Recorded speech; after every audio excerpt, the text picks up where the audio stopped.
and welcome to the last ever vlog. This is my post-trip vlog, so I'm just gonna be talking about things that happened during the trip, what I learned, how I grew, how I changed, all that kind of stuff. My sister's here to ask me the questions, so take it away, Lindsay. What did you learn? I learned a lot about traveling. I learned a lot about going with the flow.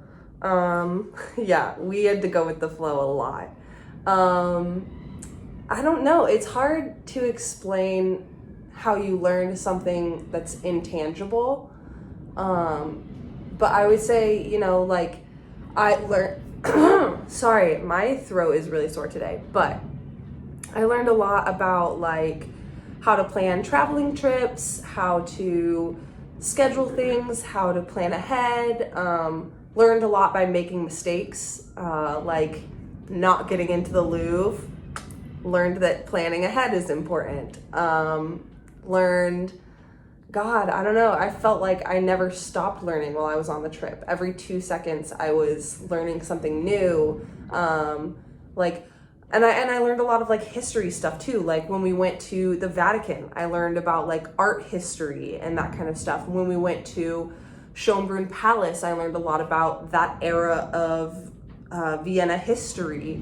So I learned a lot of tangible things as well. Do I remember them? Not necessarily, but they stick with my heart. So we'll go with that. But a lot of intangible things too, just things that helped me grow and change. How did you grow and change is actually the next two questions. How did I grow and change? Especially your opinions. Yeah, I don't know. I think my worldview is just broader now. And it's so different than when I studied abroad the first time because I went to countries that don't primarily speak English. This time? This time I went to countries that don't primarily speak English. And so it was really interesting to feel like the minority.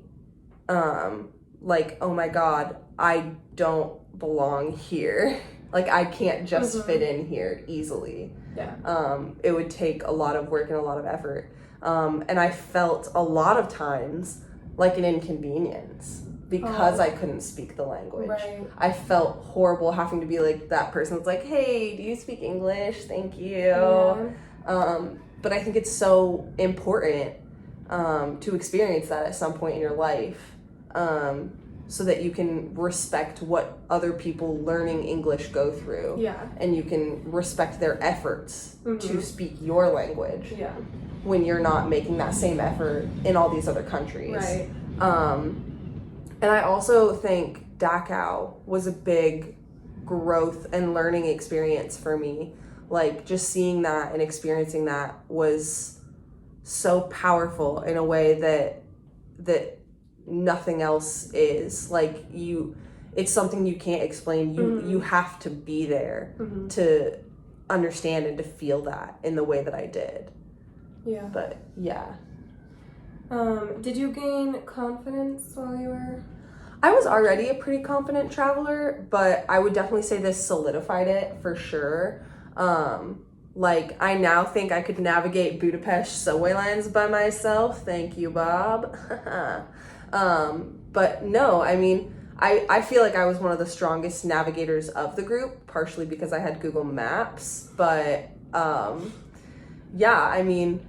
didn't get lost very often. When I did get lost, Google Maps got me out. So I felt I feel like I could go anywhere by myself. I wouldn't want to because safety reasons, but I feel like I could go anywhere by myself now.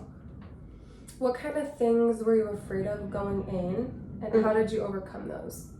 So my biggest fear going into the trip was that it was going to get canceled. Oh. That COVID was going to just take the whole thing away. So honestly, every day was a win for me. Every day I appreciated more and more. So it wasn't really a matter of overcoming the fear. It was a matter of appreciating every day for what it was worth. Yeah. And valuing the time that I got. And I definitely feel like that's what I was able to do because of my fear. What kinds of things were different from what you expected? Budapest was very different than I expected. I don't know why I had such a preconceived notion of Hungary being more like the Middle East than like Europe. Mm-hmm. But it's very European. It's very modern. Yeah. It's very like I don't know. I had a preconceived notion that Hungary was more of like impoverished, and it's not. It's very much like a normal country. I don't know why I had that preconceived. I don't know why I thought Hungary was like that. It's very much not. No. What was the question? Sorry. What was different from what you expected? Oh, different than what I expected. Okay, yeah. So that was a big one that I thought was like, I don't know why that threw me off so much. But and I loved Budapest. I would go again easily. What else was different than I expected? Greece. Greece was very different than I expected. Really?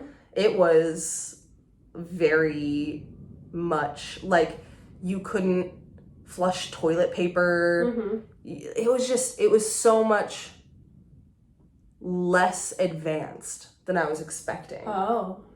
It was so strange. I was expecting it to be very much like the rest of Europe, and it's very much not like the rest of Europe, which was so strange. But those were probably the two biggest things that were different than I expected. What disappointed you? Probably when I would communicate something to Bob and it wasn't enacted upon, I guess, or I didn't feel heard. Like when I tried to explain the Dachau thing to him, I didn't feel heard. And when I tried to get us all water in Germany, I didn't feel very heard. But later Bob talked to me and explained like his thought process and his thinking on that, and it made more sense like once he explained it. So I think I was just disappointed with the lack of communication that happened like promptly, I guess. In the moment, yeah.